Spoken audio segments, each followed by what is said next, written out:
bem-vindo ao programa Hora do Estudo Bíblico, com o doutor e professor Lehmann Strauss. Este estudo é o resultado do tempo pessoal com o Senhor, da experiência de ministério pastoral e das conferências bíblicas do Dr. Lehmann Strauss, que nos instrui e encoraja com o ensino da Palavra de Deus. Agora com você, Hora do Estudo Bíblico, na apresentação de Aurélio Campos. Muito obrigado por sintonizar o programa Hora de Estudo Bíblico. Espero que você esteja pronto e com a sua Bíblia aberta em Mateus 24. Vamos orar antes de começarmos o nosso estudo de hoje. Pai querido, te agradecemos por tudo que tens feito por nós, pela obra consumada de Cristo na cruz. Obrigado, Senhor, pelo ministério constante de Cristo e porque Ele irá voltar para nós.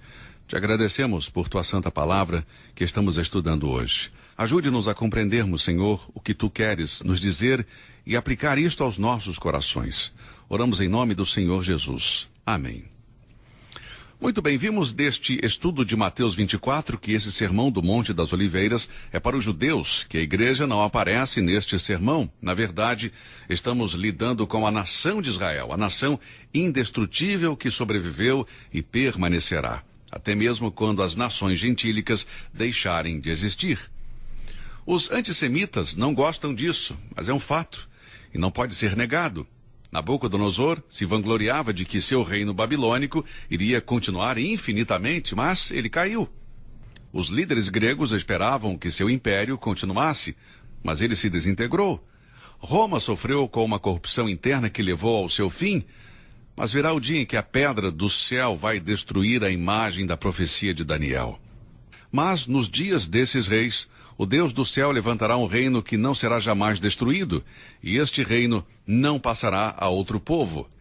Esmiuçará e consumirá todos esses reinos, mas ele mesmo subsistirá para sempre. Daniel 2:44. Veja, a nação da figueira Israel, seca ao longo dos séculos, florescerá e dará frutos. Agora, apesar de haver um fruto brilhante para Israel, não estamos tratando disso agora. Agora estamos lidando com um período conhecido como a tribulação, a 70ª semana da profecia de Daniel. E todas as profecias em Mateus 24 e 25 estão relacionadas a Israel. Em Mateus 24 tem muito a ver com esse período de tempo, os 7 anos após o arrebatamento da igreja. Em Mateus 24 existem alguns sinais muito claros sobre o fim do século. Lembre-se, em nosso último estudo aprendemos que os judeus estão à procura de sinais. Israel é uma nação de sinais através da Bíblia. Os gentios nunca buscam sinais. A igreja não foi ordenada a buscar sinais, mas há algumas indicações quanto ao fim do mundo. Alguns eventos vão preparar o cenário e hoje, durante a dispensação da igreja, podemos ver algumas indicações no horizonte de que o final está próximo, de que o arrebatamento está se aproximando. Vamos ver o que Mateus 24 tem a dizer. Mateus 24:3, os discípulos perguntaram: quando isso vai acontecer? E qual o sinal da tua vinda e do fim do século? Existem algumas indicações neste sermão de Nosso Senhor que foram dirigidas a estas pessoas em particular e para um momento em particular. Quero esclarecer isso porque, como eu disse em outros estudos, existem pregadores que estão constantemente à procura de sinais. Qualquer coisa que aconteça, eles dizem: isso é um sinal do fim dos tempos. Amigos, isso não faz sentido. Quem deve buscar os sinais são os judeus, a nação de Israel. E o tempo em que Israel virá todos os sinais em um único período será durante a tribulação. A igreja não aparece nesses eventos e não estará na terra durante o período da tribulação. Os escolhidos, que aparecem nos versículos 24 e 31 de Mateus 24, a quem os anjos reuniram dos 4 ventos, são os judeus, o povo escolhido de Deus, Israel, que serão reunidos dos 4 cantos da terra. Na presente dispensação, pensamos que os escolhidos são a igreja, e está correto, porque somos assim designados, de acordo com a presciência de Deus, Colossenses 3:12 e 1 Pedro 1:2. Mas nunca se esqueça de que Israel foi escolhido por Deus antes que a igreja existisse.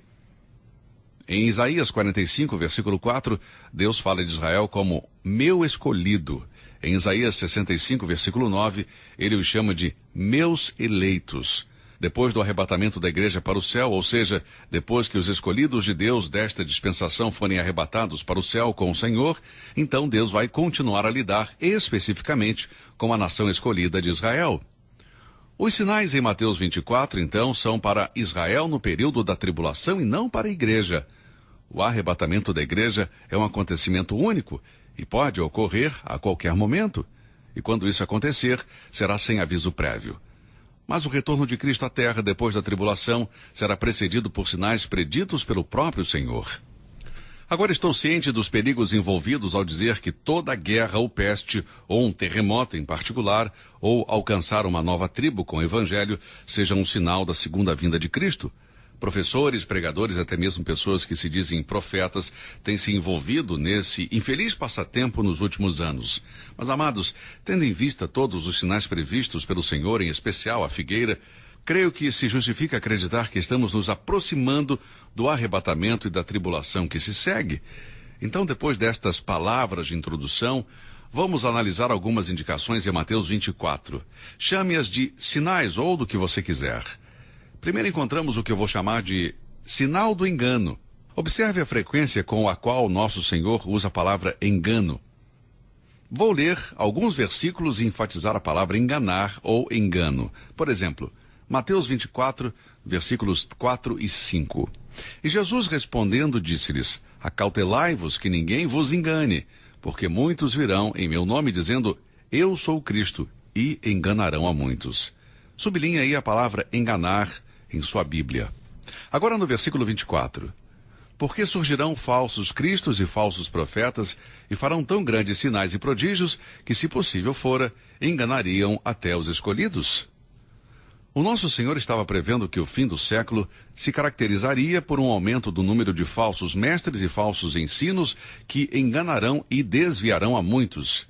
Eu estou impressionado com o lugar de destaque dado ao Sermão do Monte das Oliveiras, à apostasia, o afastamento da fé e, segundo a profecia, o perigo dos falsos ensinos irá aumentar mais e mais até chegar o fim. A apostasia já chegou, já começou, não há dúvida disso, e está avançando rapidamente. Mas atingirá o seu clímax nos últimos 3 anos e meio da tribulação, isto é, no fim do século. O surgimento de falsos mestres e falsos ensinamentos nos últimos 50 anos não tem precedentes. Com centenas, se não milhares de falsas religiões no mundo de hoje, que dizem ser donas da verdade, nos encontramos em um estado de declínio espiritual e moral. A Bíblia diz que certamente enganarão a muitos. Agora não estão à procura de sinais, mais uma vez, vemos movimentos que preparam o caminho para a tribulação. Isso significa que a aparição de Cristo para arrebatar sua igreja pode estar mais próxima ainda?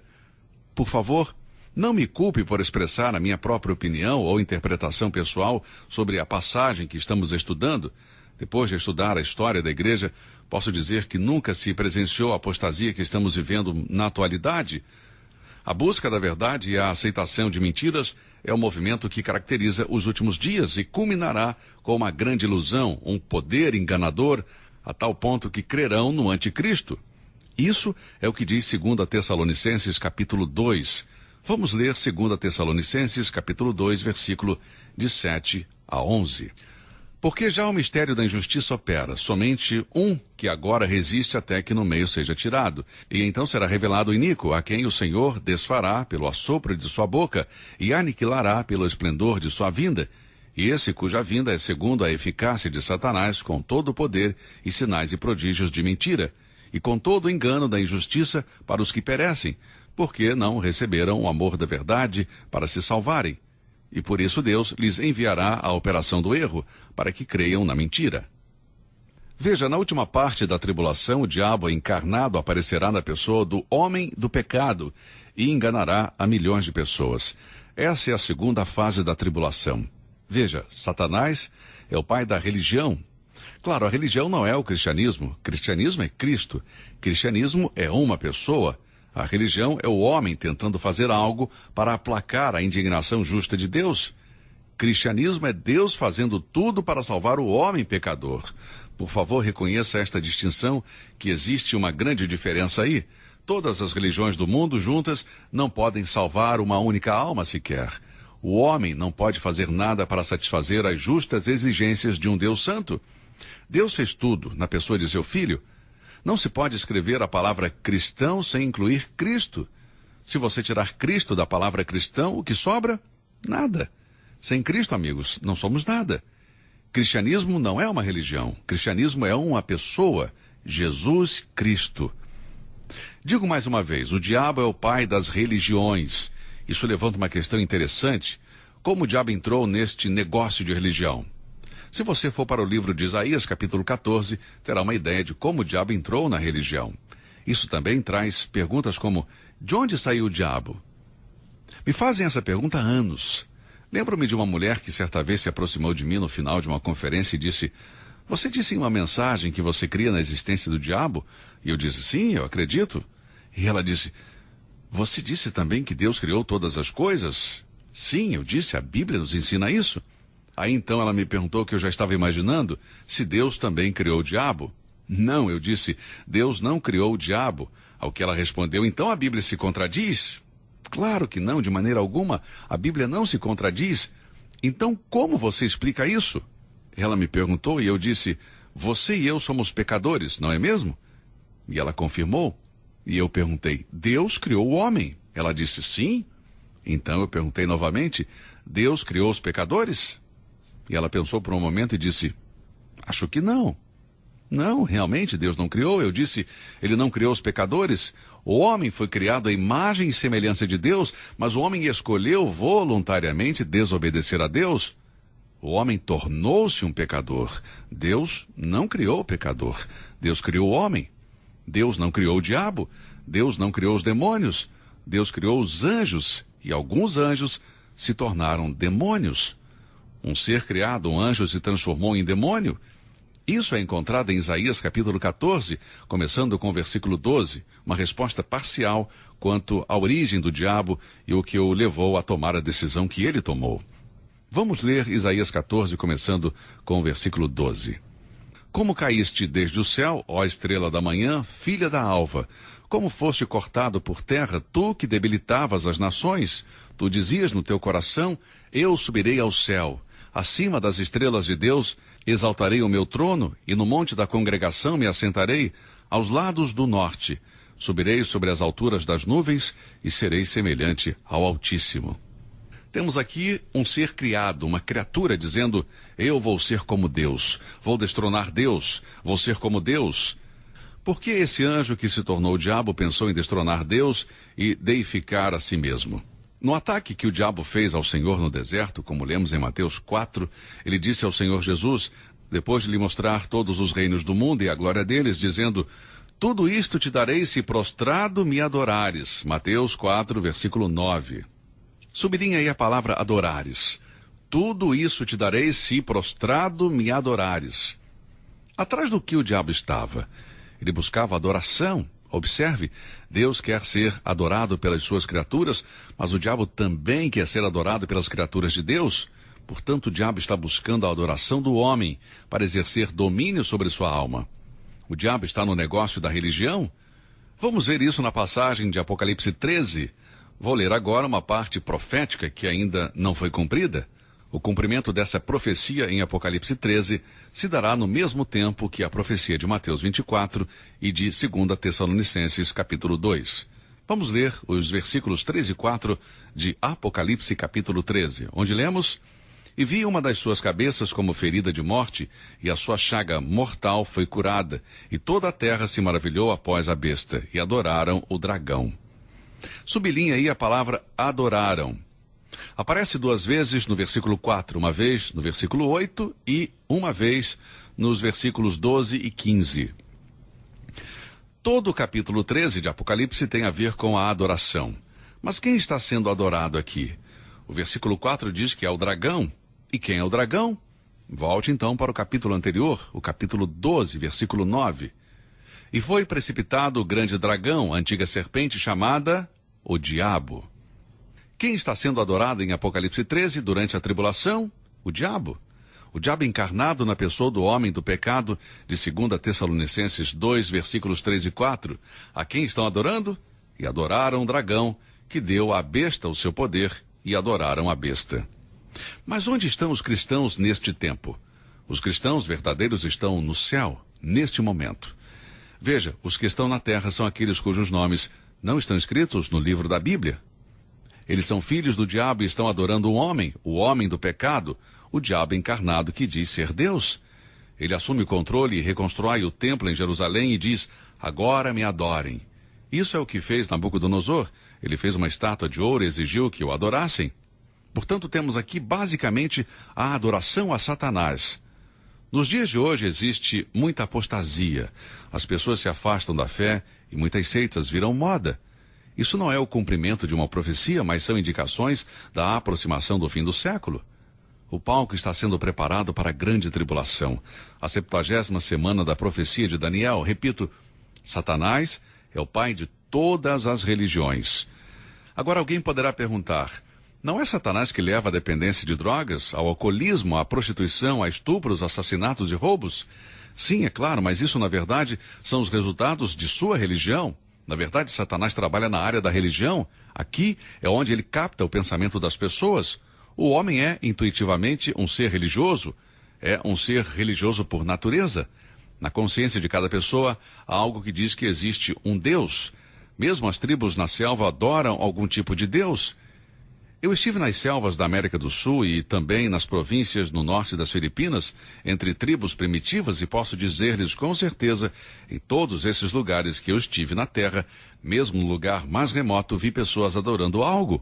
Adoram o vento, adoram o sol, a lua, as estrelas, o que quer que seja, mas todas as criaturas têm um Deus, ou seja, todo ser humano adora algo ou alguém. O homem é um ser religioso e o diabo sabe disso. Por isso apela para essa parte da natureza humana. E como ele faz isso? 2 Coríntios, capítulo 11, começando com o versículo 13, diz: porque tais falsos apóstolos são obreiros fraudulentos, transfigurando-se em apóstolos de Cristo. E não é maravilha, porque o próprio Satanás se transfigura em anjo de luz. Não é muito, pois, que os seus ministros se transfigurem em ministros da justiça. E o que lemos aqui? Paulo está dizendo, sob inspiração divina, que existem falsos apóstolos, ministros, que enganam. Transfiguram-se em apóstolos de Cristo, mas não são apóstolos de Cristo, são falsos apóstolos. São obreiros enganosos, mas se apresentam como ministros de Cristo. Paulo disse, e não é maravilha, porque o próprio Satanás se transfigura em anjo de luz. Não é uma criatura horrível com chifres, caudas e um tridente, não é isso. Meus amigos, Satanás se apresenta como um anjo de luz. Ele pode bater à porta de sua casa e alguém vai estar lá fora com uma Bíblia na mão, representando uma religião, com uma Bíblia em sua mão. É assim que o diabo trabalha. Em seguida, no versículo 15, lemos que ele tem ministros que se disfarçam de ministros da justiça.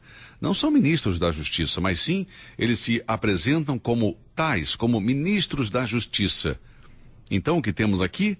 Bem, temos um quadro de atividade religiosa dos últimos dias.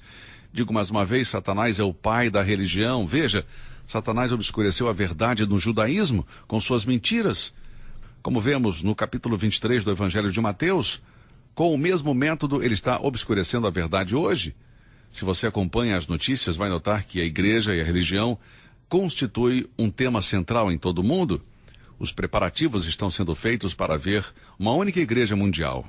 Portanto, amigos, isso é o que o diabo quer. Atualmente, há duas igrejas ecumênicas no mundo. Uma é a igreja ecumênica de Deus e a outra é a igreja ecumênica do diabo, que é composta por pessoas religiosas que não são verdadeiros filhos de Deus. Satanás está bem ativo no negócio da religião, e se você não acredita em mim, acredite pelo menos em Deus, porque ele diz que Satanás tem seus próprios pregadores, professores e evangelistas, fingindo serem ministros da justiça.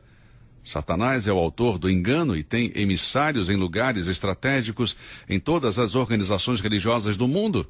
E qual é o seu objetivo?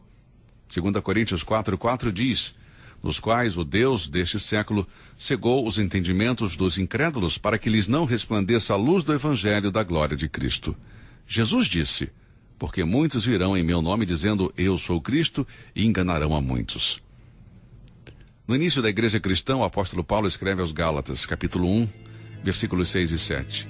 Maravilha-me de que tão depressa passasseis daquele que vos chamou a graça de Cristo para outro evangelho, o qual não é outro, mas há alguns que vos inquietam e querem transtornar o evangelho de Cristo.